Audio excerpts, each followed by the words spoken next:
दोस्तों अभी मैं जहाँ पर घूम रहा हूँ ये बेशक दिखने में एक विशाल रेत का टीला लगता है, लेकिन असल में इस टीले के नीचे एक इतिहास छिपा है। क्या इतिहास है वो अभी मैं आपको बताता हूँ। इस वक्त मैं हूँ कन्नौज में और जहाँ मैं अभी चल रहा हूँ यह है कन्नौज का किला।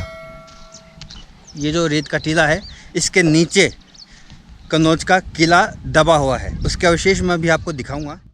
इस शिवलिंग पर आप गौरी यानी मां पार्वती के मुख के दर्शन कर सकते हैं, जिन्होंने कुंडल भी धारण कर रखा है। साथ ही एक तरफ आप भगवान गणेश को भी इसी शिवलिंग पर साफ साफ देख सकते हैं।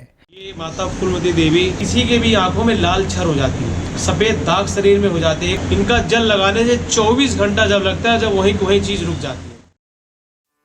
दोस्तों, सम्राट पृथ्वीराज चौहान और संयोगिता की प्रेम कहानी आज हर कोई जानता है और आप ये भी जानते हैं कि संयोगिता कन्नौज के राजा जयचंद गहलवाल की बेटी थी। तो आज हम आपको यात्रा करवा रहे हैं उसी संयोगिता के घर और नगर कन्नौज की। आज हम देखने वाले हैं इस नगर की खास जगहें, जिनमें शामिल है राजा जयचंद के महल के अवशेष और महल के पास में ही स्थित उनकी कुलदेवी मां क्षेमकलिका मंदिर, जहां संयोगिता हर दिन मां की पूजा करने जाया करती थी।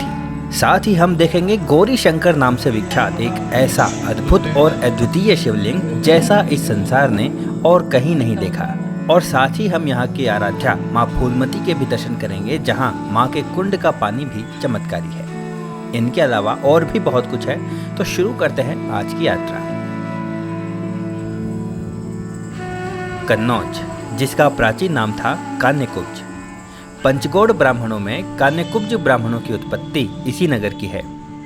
यहाँ का बाजार भले ही किसी भी अन्य प्राचीन शहर के बाजार जैसा ही साधारण दिखाई देता हो, लेकिन कन्नौज इत्र और गुलाब जल का बहुत बड़ा मार्केट सेंटर है। इतना बड़ा कि ये शहर भारत की इत्र की राजधानी के रूप में जाना जाता है। यहाँ कन्नौज में 200 से भी ज़्यादा इत्र की भट्टियाँ हैं, इसलिए जब भी आप इस खुशबूदार शहर में आएं तो यहाँ की थोड़ी सी महक अपने साथ जरूर ले जाएं। मेरे साथ है पवन पांडे जी, जो कि इसी तरह एक इत्र की इनकी एक शॉप है। यहाँ पर इत्र की करीब कितनी वैरायटी यहाँ पर मिलती है? इत्र की यहाँ पे जो फूलों से खेती होती है उसकी करीब ऐसे प्रजाति 10-15 प्रजाति हैं, उसका इत्र यहाँ पे मिलता है। अच्छा, तो ये इत्र जो है यहाँ कन्नौज में बनाए जाते हैं? हाँ, कन्नौज से भी बनाया जाता है। केवड़ा का फूल हम लोग उड़ीसा से लाते हैं, उड़ीसा में उसको निकलवाते हैं रूट डेगों के द्वारा।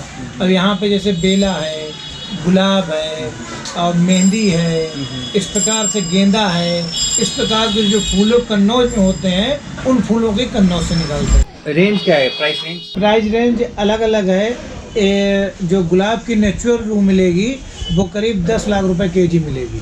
आपको गुलाब 10,000 में भी मिल जाएगा, जितनी फूल की दम लगी होगी। जैसे हम लोग मानक बनाते हैं, जैसा पार्टी हम लोगों से बोलती है कि ये भारी लेंगे हल्का लेंगे, उस हिसाब से हम उसको वो प्रोडक्शन देते हैं। करीब कितने सालों से आप ये काम कर रहे हैं? हमारे यहाँ तो राजा हर्षवर्धन के ज़माने से काम यही इत्र का चला आ रहा है और उसी के हम लोग सब लोग माने पीढ़ी दर पीढ़ी ये काम करते चले आ रहे हैं। कन्नौज का नाम ही इत्र से जाना जाता है। हाँ, तो इसके अलावा कोई ज़्यादा यहाँ उद्योग भी नहीं है। इत्र पे ज़्यादातर हम लोग सब लोग डिपेंड रहते हैं। इत्र खरीदने के बाद अब हम चलते हैं गौरी शंकर महादेव के मंदिर, जहां हम दर्शन करेंगे सबसे अनोखे और हैरत में डालने वाले शिवलिंग के। बाबा गौरी शंकर का प्राचीन सिद्धपीठ 1600 वर्ष पुराना है। इस मंदिर का निर्माण 6ठी शताब्दी में हुआ था। उस समय ये नगर कान्यकुब्ज के नाम से जाना जाता था। यहाँ का शिवलिंग स्वयंभू है।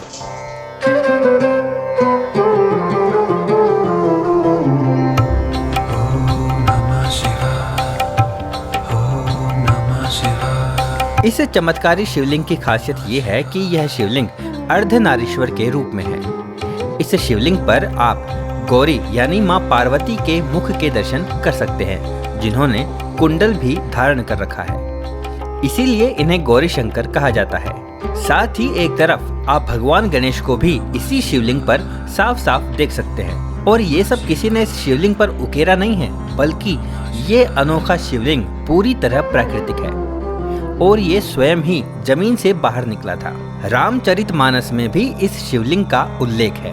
इस ऐतिहासिक सिद्धपीठ के बारे में कुछ स्थानों पर उल्लेख मिलता है कि भारत के आखिरी महान राजाओं में एक सम्राट हर्षवर्धन ने इस शिवलिंग की पूजा अर्चना के लिए 1000 पुजारी लगा रखे थे। ये जब राजा हर्षवर्धन यहाँ कन्नौज के राजा थे तब यहाँ भगवान गौरी शंकर की पूजा अर्चन के लिए 1000 पुजारी नियुक्त थे। वो भगवान गौरी शंकर की जो है पूजा प्रतिदिन करते थे। आपका शुभ नाम? मंजू मिश्रा है। आप यहाँ कन्नौज की हैं? कन्नौज के निवासी हैं। इतनी बाबा की बहुत बड़ी महिमा है, इतनी भीड़ आती है श्रद्धा भावना से इस बाबा को अपना समझ के, जैसे बच्चे अपनी माता पिता के ऊपर अर्पण होते हैं, ऐसे जो बाबा से लग गए हैं, जैसे कील से जो गेहूँ थोड़े लग जाते हैं वो बच जाते हैं, और जो संसार रूपी उससे जो पिस गए वो संसार से जुड़े हैं वो बच नहीं पाते हैं, वो कर्म जरूर उनके बन जाते हैं। जो बाबा नाम की कील से, प्रभु नाम की कील से लग गए हैं वो इस संसार से छूट भी जाते हैं। इतना पुरातन मंदिर है, इतना मतलब ये प्रकट हुई मूर्ति है, ये यहाँ की बनावटी नहीं है, ये प्रकट हुई मूर्ति है और बहुत जन्मों जन्मों से यहाँ का बहुत इसकी महिमा है। यहाँ श्रद्धालु लोग आते हैं, कांवरिया वाले आते हैं, सावन में बहुत विशाल भंडारा ये बड़ी श्रद्धा भाव से आते हैं। कन्नौज के जो विराजित गौरी शंकर मंदिर है उसकी प्रतिमा का जो मुख है वो यहाँ से इस साइड से पूरा गौरी जी का है, और उनका कांडकुब्ज कुंडल गिरा था, इसलिए इस कन्नौज का नाम कांडकुब्ज पुराना था, बाद में परिवर्तित होकर कन्नौज हो गया। और इस साइड दाहिनी तरफ से गणेश जी विराजित हैं और पूरी स्वयंभू प्रतिमा है। और इस महाराज हर्षवर्धन के काल में इस मंदिर में कम से कम 1001 पुजारी जी कार्यरत थे। इस समय तो खैर औरंगजेब के आने के बाद मंदिर टूट गया था, फिर खाली वो पूरा मंदिर उसने तोड़वा दिया था, खाली ये जो प्रतिमा थी वो नहीं टूट पाई थी, इसलिए फिर नंदी जी अलग से रखे हुए हैं, बाकी ये जो प्रतिमा है वो स्वयंभू है। गौरी शंकर मंदिर में सावन के सोमवार को इस शिवलिंग का अद्भुत श्रृंगार किया जाता है, जिसे देखने के लिए शहर के ही नहीं बल्कि दूर दूर के जनपदों के लोग भी यहाँ आते हैं।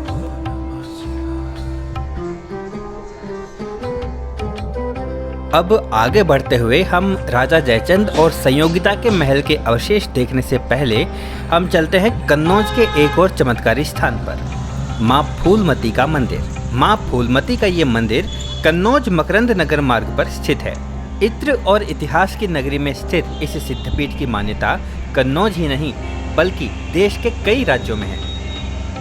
ये माता फूलमती देवी सर्वप्रथम ये सिद्धपीठ दरबार में आप जहाँ बैठे हैं, ये सबसे बड़ी 7 बहनें हैं। ये राजा थे, राजा वीर चक्र, उनकी ये 7 बेटियां हैं। ये राजा सूर्य अस्त सूर्य उदय तक की राजा है। ये माता जो फूलमती देवी जी का ये मंदिर है, ये इनका जो विग्रह है आप ये दर्शन कर रहे हैं, ये त्रेता युग के पहले का मंदिर है। इनका जो इतिहास है त्रेता युग के पहले का इतिहास है, त्रेता युग से भी पहले का जी। तो ये स्वयंभू हैं, इनको किसी ने स्थापित नहीं किया माता रानी को।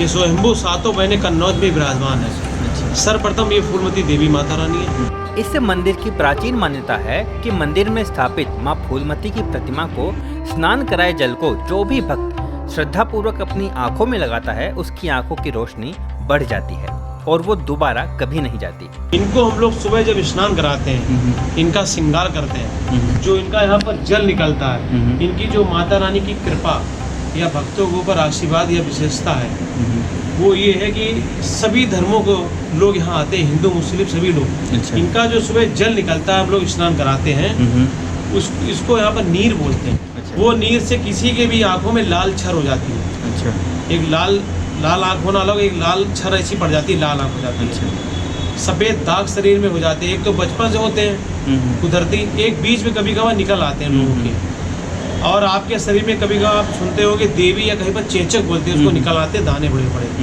इनका जल लगाने से 24 घंटा जब लगता है, जब वहीं चीज़ रुक जाती है। अच्छा। जो भी ये तीनों चीज़ें किसी की निकलती हैं तो वहीं पर यथास्थिति रुक जाती हैं। और मैया की ऐसी कृपा है कि यहाँ पर उसको मेन प्रथा ये कि झड़ाने की जल से उसको लगाया जाता है, फूल से, जिस किसी भक्त के होता है। हजारों तो मेरे सामने माता रानी के ठीक होकर चले गए। अच्छा। दिल्ली से तक की जो लोग अपनी आंखों को दिखा के आए हैं, उनकी वहाँ डॉक्टर ने मना कर दिया, इन्होंने आँख दी है। ये आंखों की देवी और जल की देवी है। यहीं पास में छिमकली माता इनकी छोटी बहन है। गोवर्धनी कन्नौज में ये आपके जलालपुर के पास है। अनोगी जेल है यहाँ पर, वहाँ पर सियरमो शीतला देवी बोलते हैं, नगरकोट देवी है। ऐसे 7 बहनें यहाँ विराजमान है। सबका अलग अलग एक प्रकोप अपने कृपा है भक्तों पर। और इनकी ये विशेषता माता रानी की है, इन्हीं के पीठ के पीछे आशा माता रानी है। वहाँ पर किसी भी माता बहन के गोद सूनी रह जाती है, बच्चे नहीं होते हैं। ये मैया की ऐसी कृपा, यहाँ पर ईंट को सजी ईंट को यहाँ मानते हैं। ईंट को जोगिन माना गया है, तो उन माता रानी पे ईंट की मनौती रखते हैं। और हमें यहाँ 18 से 19 सालें हो रही हैं इनकी सेवा करते हुए। तो 18 सालों में ऐसी मैया कृपा हुई है कि जिनके 12-12, 10-10 सालों से कोख खाली रही है, बच्चे नहीं हुए हैं, ईंट की मनौती रखी है और उनने अपने यहाँ पर सुहागनें मानती हैं और माताएं बहनें वो मानी। तो मैया की ऐसी कृपा हुई कि उनको साल भरे में गोद में कुछ ना कुछ फल डाल दिया मैया ने। ये 2 प्रतिमाएं यहाँ पर हैं, तो ये कौन कौन है? ये मेन माता रानी, ये माता पूर्णवती मैया है, इन्हीं की कृपा बरस रही है। ये इनकी सखी लोग हैं। ये फूलों के देवी हैं, इसीलिए ये फूलों से सजा हुआ है। ये मुख्य प्रतिमा है ना? जी। फूलमती देवी। जी। और ये उनकी 2 सखियाँ यहाँ पर विराजमान हैं। और इन्हीं के विग्रह स्वरूप इन्हीं के सामने ये भी यहाँ फूलमती देवी का विग्रह है, जहाँ पर ये इनके जो चरण भक्त पादुका वगैरह हैं ये सब यहाँ पर जी साथ रहते हैं। और ये चरण इनकी चरण पादुका। जी जी।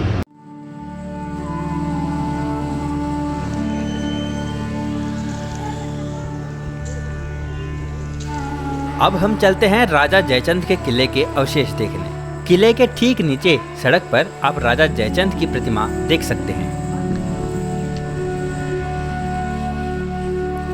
भले ही किले के स्थान पर अब केवल मिट्टी का विशाल टीला ही नजर आता हो, लेकिन इसके बीच बीच में आप किले के अवशेष भी देख सकते हैं। दोस्तों, अभी जहां मैं खड़ा हूं ये बेशक आपको एक केवल मिट्टी का बड़ा ढेर लगता होगा, लेकिन असल में इस मिट्टी के टीले के नीचे एक इतिहास छिपा है। इतिहास क्या है? राजा पृथ्वीराज चौहान, जो दिल्ली के प्रतापी शासक थे पृथ्वीराज चौहान, उनके बारे में तो आप सभी जानते ही होंगे। और उनके जीवन की वो घटना कि जो कन्नौज के राजा जयचंद थे, उनकी बेटी संयोगिता जो कि पृथ्वीराज चौहान से प्रेम करती थी, उनका हरण उन्होंने पृथ्वीराज चौहान ने किया था। वे यहाँ आए थे और संयोगिता को उठाकर लेके गए थे। किस तरह से, यह मैं आपको बताता हूँ घटनाक्रम। जैसा कि आप जानते हैं कि जो कन्नौज के राजा जयचंद थे वो पृथ्वीराज चौहान से वैर रखते थे। तो उन्होंने जब अपनी बेटी संयोगिता का स्वयंवर रचा तो उसमें उन्होंने पृथ्वीराज चौहान को आमंत्रित नहीं किया। उन्होंने हर जगह से हर राजा महाराजा को उन्होंने बुलाया, लेकिन पृथ्वीराज चौहान को उन्होंने आमंत्रित नहीं किया। बल्कि द्वारपाल के रूप में पृथ्वीराज चौहान की एक प्रतिमा अपने महल के दरवाजे के ऊपर स्थापित करवा दी। पर उनकी बेटी संयोगिता, जो कि पृथ्वीराज चौहान को अपने मन से अपना पति मान चुकी थी, उन्होंने स्वयंवर की माला द्वारपाल के रूप में बाहर स्थापित पृथ्वीराज चौहान की प्रतिमा के गले में वो माला उन्होंने डाल दी और इस तरह उन्होंने पृथ्वीराज चौहान का वर्ण कर लिया। जब इस घटनाक्रम की खबर पृथ्वीराज चौहान को लगी तो पृथ्वीराज चौहान आए और जयचंद की मर्जी के खिलाफ, संयोगिता की मर्जी से, वो संयोगिता को यहाँ से उठाकर ले गए थे। ये इसी स्थान से जुड़ी घटना है। तो इस वक्त मैं जहाँ खड़ा हूँ ये है कन्नौज का महल, जो कि अब इस टीले के नीचे दब चुका है। ये जो किला है इसके अवशेष ये आपको यहाँ पर दिखाई दे रहे हैं। अगर इस टीले की खुदाई करवाई जाए तो पूरा जो किला है, गढ़ है जयचंद का, ये इस टीले के नीचे निकल सकता है। जैसा कि आप देख रहे हैं यहाँ पर ईंटों की दीवार है और इसी किले की तलहटी में ये यहाँ पर क्षेमकली माता जी का मंदिर है, ये नीचे की तरफ, जहाँ पर संयोगिता, कहते हैं कि संयोगिता उसी मंदिर में नित्य पूजा किया करती थी। माँ क्षेमकली यहाँ के गहड़वाल राजवंश की कुलदेवी थी, इसलिए राजा जयचंद की बेटी संयोगिता प्रतिदिन माँ क्षेमकली की पूजा अर्चना करने यहाँ आती थी।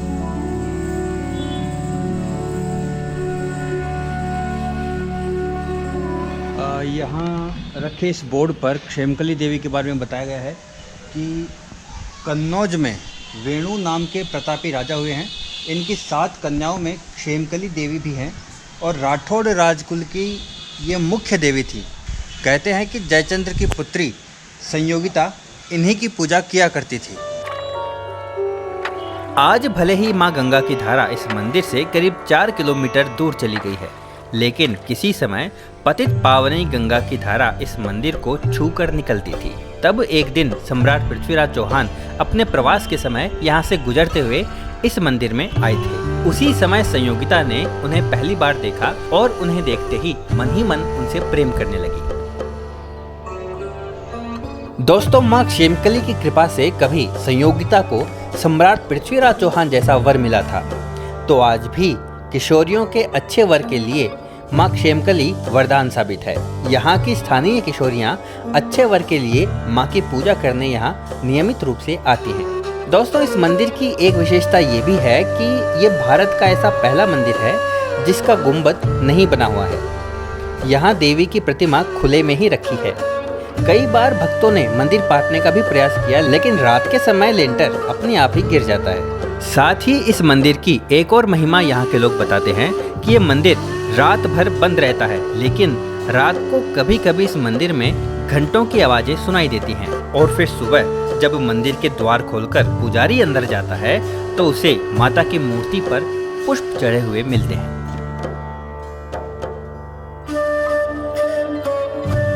तो आज का ये वीडियो आपको कैसा लगा कमेंट करके जरूर बताएं। मिलते हैं अगले वीडियो में। जय हिंद, जय भारत।